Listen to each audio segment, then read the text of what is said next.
Potret Reza Rahadian kenakan Beskap Surakarta, hadiri peringatan HUT RI di Istana, Bak Pangeran Jawa. Momen perayaan HUT biasa dimeriahkan para pejabat dan publik figur dengan mengenakan pakaian adat. Tahun ini, aktor Reza Rahadian turut menghadiri perayaan HUT ke-77 RI di Istana Merdeka.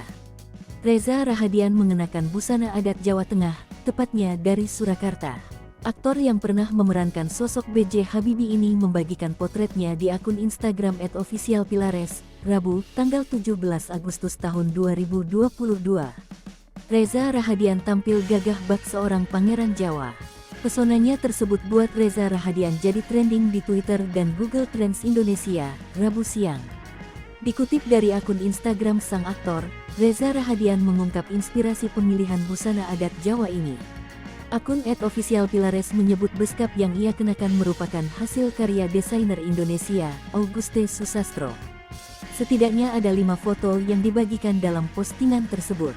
Mulai dari foto close-up Reza Rahadian, hingga potret saat sang aktor tengah dipasangi stagen. Sebagai informasi, Reza Rahadian tidak memiliki akun Instagram pribadi. Akun @officialpilares hanyalah sarana untuk mempermudah para penggemar mengetahui aktivitas sang idola.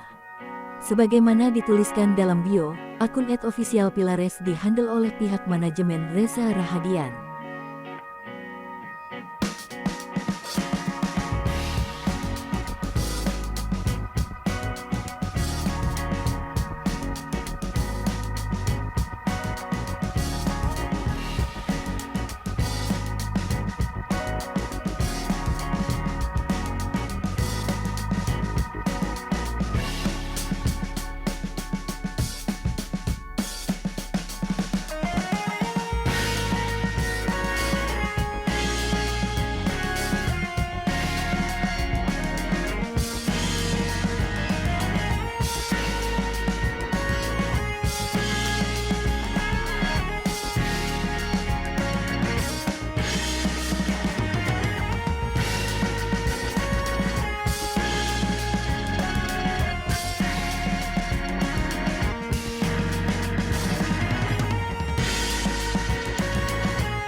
Hai pemirsa Sri Popo TV, jangan lupa komen, like, dan subscribe, serta tonton terus berita-berita terupdate lainnya ya.